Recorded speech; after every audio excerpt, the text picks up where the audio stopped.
What are you doing back there? Mary? Hey, welcome back to Garden Rehab. So, it's mid-February, it's getting warmer, so things are starting to pick up pace in the garden, and my list of jobs to do is getting bigger and bigger. But we're going to start with one of the bigger jobs, which today is apple tree pruning. So when we moved into this garden, we inherited a few fruit trees, and they have been a little bit neglected over the past couple of years, and they've really grown strong, but they haven't necessarily grown correctly in the way that we would want. So I'm going to take a look at those today and talk you through what it is that needs to be done. And then I'm going to do as much as I can for this year, but it may be that I'm going to have to save some for next year because I don't want to over prune the tree. So I'll show you what it is we've got to do. Right, so the first thing that we need to do is to look for the 3 Ds. So that's damaged, diseased, or dead wood. Now I've had a really good look around this tree and I don't see any damaged, diseased, or dead wood. So that's the really good news. The bad news is that it is very overcrowded, and you can see, for instance, up here, where am I looking here, that there's 2 branches just here that are rubbing against each other, and there's a few examples of that. And then you can see there's some parts of the tree here that are growing towards the center. So for example here, this branch here is growing in towards the center of the tree, and we don't want that. We want the tree to be nice and open in the center and growing outwards. We're then going to shorten the previous year's growth on the main branches to encourage it to put out more new shoots this year. So you can use this here as an example. So this is new growth that would have happened last year. So we're going to cut that back to encourage it to spread and not to get leggy on these new shoots. Okay, so I've started cutting back this offshoot. You can see down here. But I wanted to show you something interesting, and that is this branch here.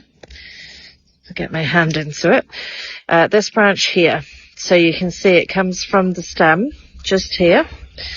It's growing vertically, absolutely arrow straight, all the way up. And you can see it tops out. I'm shaking it there. Okay, this is called a water shoot. So if you're trimming an apple tree, or like me, you've inherited an older apple tree, then it's likely that you're going to find these. You can easily tell them, as I said, because they are vertical. These are not providing any value whatsoever. They don't flower, so they're taking energy from the tree, but they're not giving anything back. So mine's going anyway because I'm taking out this outshoot, but even if I wasn't, I'd be trimming this all the way back.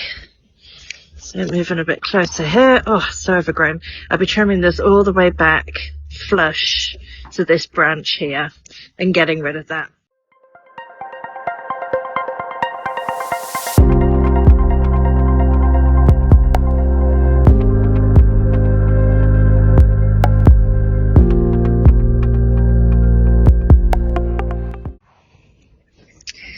We've actually got some tricky decisions to make now.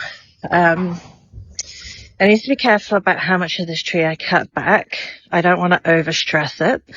In an ideal world, I would like to remove this branch here. So the question is, do I remove that this year and then leave some of these upper branches to do their thing? Or do I leave that for this year and then chop back some of these branches up here? I think that's what I'm tempted to do because I can see overlaps, and I really don't want to leave overlaps further up the tree. So I think for this year I'm going to leave this branch here. I'm going to get that cut back next winter, so I'll put that on my to-do list.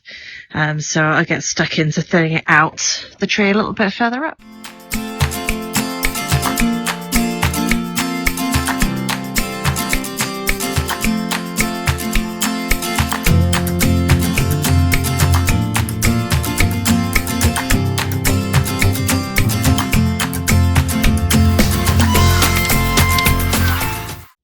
Okay, so this is a good example of potential rubbing. So you can see here these two branches are close together. If we get a storm or regular winds, then they could start rubbing each other, cause a wound in the tree, and then it lets infection in. So I'm going to try and remove the lower branch, this one here, in the hope that that allows this to sit a bit higher and creates a bigger gap between these two.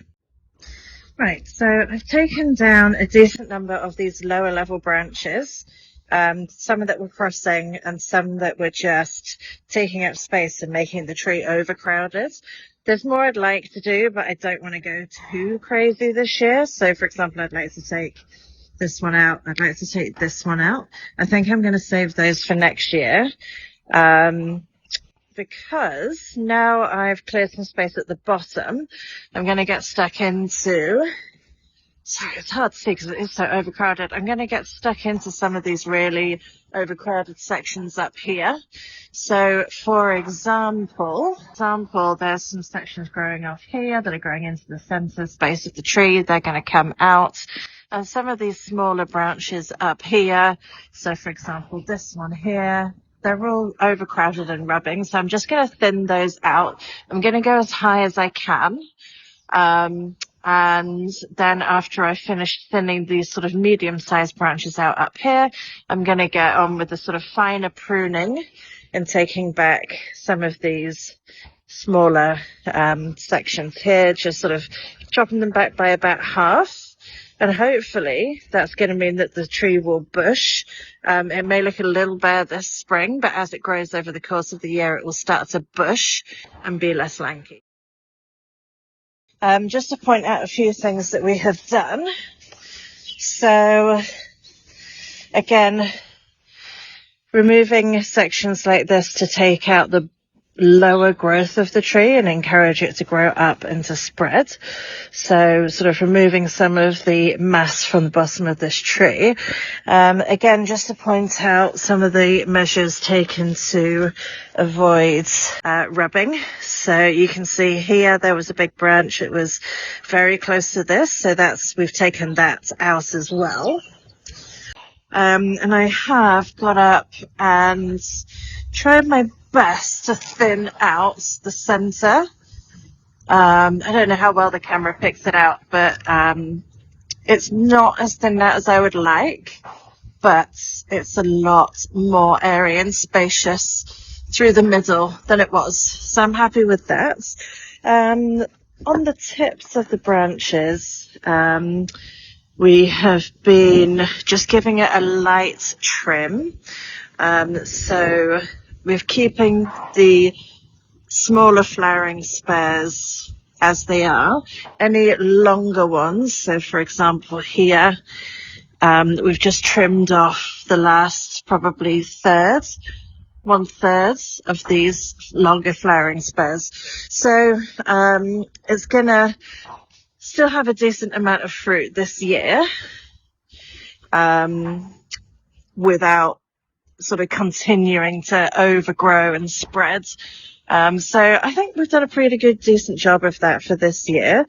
What will happen next year is I'll probably take off another, so for example, this branch out here, that will probably come off, and we'll get stuck in and chop these growth shoots back even further. But I don't want to overdo it for this year. The main purpose of this is to create a more robust tree and to create a little bit more space up at the top of the tree, so there's less likelihood of it being too cramped, rubbing on each other, causing damage, and it's setting it out better for future growth.